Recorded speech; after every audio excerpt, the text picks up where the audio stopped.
we are going to review the Polestar 2 standard range single motor. This is an EV that brings premium Scandinavian design at a price point lower than its dual motor sibling. But does it deliver where it counts? Let's dive in.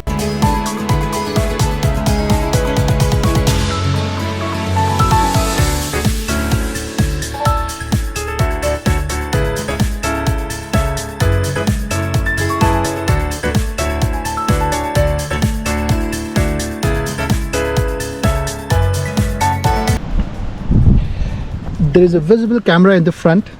They call it radars. It's a design choice.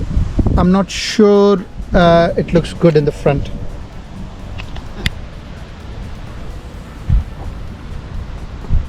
On a full charge, it gives you 280 miles. The front headlights has a distinctive feature. I think it's found in Volvo as well as in Polestar. It's the same company. It has got a 19-inch alloy wheel. The back mirror. The back mirror has a very distinctive feature of these lights which glow when you are indicating and trying to change the lane, which I found was a very good feature. At the back, we can see a very distinctive design. The backlights go all the way from one side to the other side, which actually gives a very good view from the back and a distinctive feature for Polestar. If no one had told me, I would not have found the button to open the boot. The button is hidden here, so that's how it opens. The boot is bigger than what I was expecting in this car, and they have a automatic close button as well.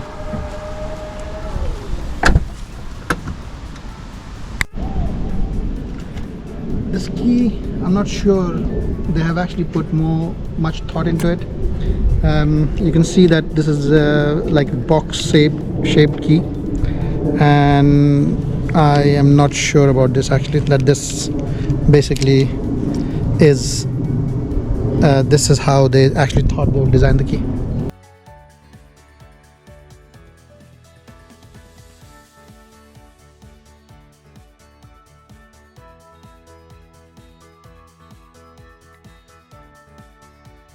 Talking about interiors, they have a big console here. I don't know why they have made it so big. It's so uncomfortable. I'm 5'7" and my knee constantly hits this center console, and this portion starts aching. The good thing about the center console is that they've got some buttons here. So the buttons are basically a heating button, play and a stop button for the music, and then a space for a gearbox. With this big center console, I was actually expecting that they'll have at least two cup holders, but you can see there's only one, and one is actually underneath it. I have no idea how to use this actually. With 5'7" height, I also feel that there's not enough head space in the car. I've got very little room left here, and I'm actually used to having a good space inside the car. The 360-degree camera here is really good for parking and stuff. So it actually generates the 3D image of where the car is.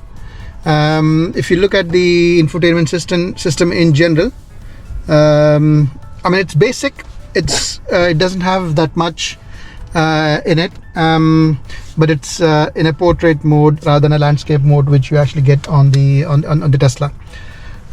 Looking at the dash here, in Tesla you don't have anything displayed here, but at least they have put some basic information here, which is actually good, because I like looking at my speed, how much charge I have, what whether I'm driving on parking, neutral, or reverse. Some of the basic information. If it is put in front, then there's no distractions basically. There are a couple of things which I wanted to actually show on the infotainment system which I did not like. For example, the Apple Car, although they have Apple CarPlay and Android Auto, they are wired, so it's not wireless, which is a bit annoying. And also when you go into navigation, you cannot see, if you're playing a music, you cannot see what music you're playing. So if you want to see what music you're playing, you have to probably go and find it. I'm actually connected via Bluetooth, so I don't know whether if I connect via Apple CarPlay and Android CarPlay, it is much better.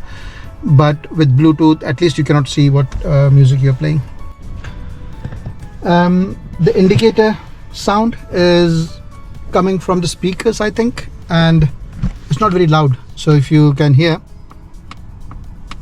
it's coming from the speakers and it's not loud. So if you're playing music while driving, you may not even hear the indicators.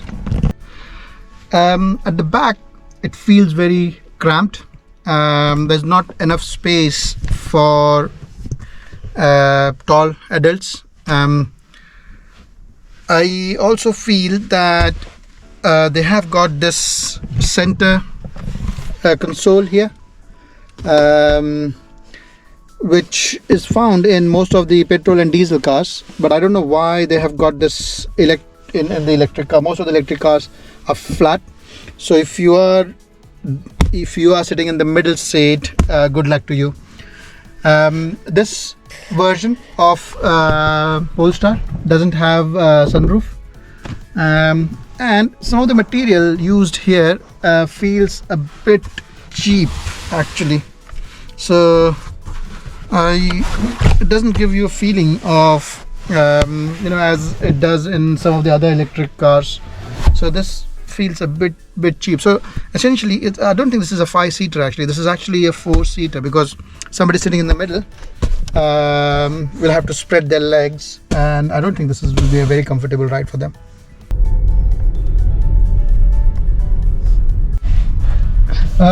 Overall, driving wise, it feels very good. The drives actually well. The pickup is also very nice.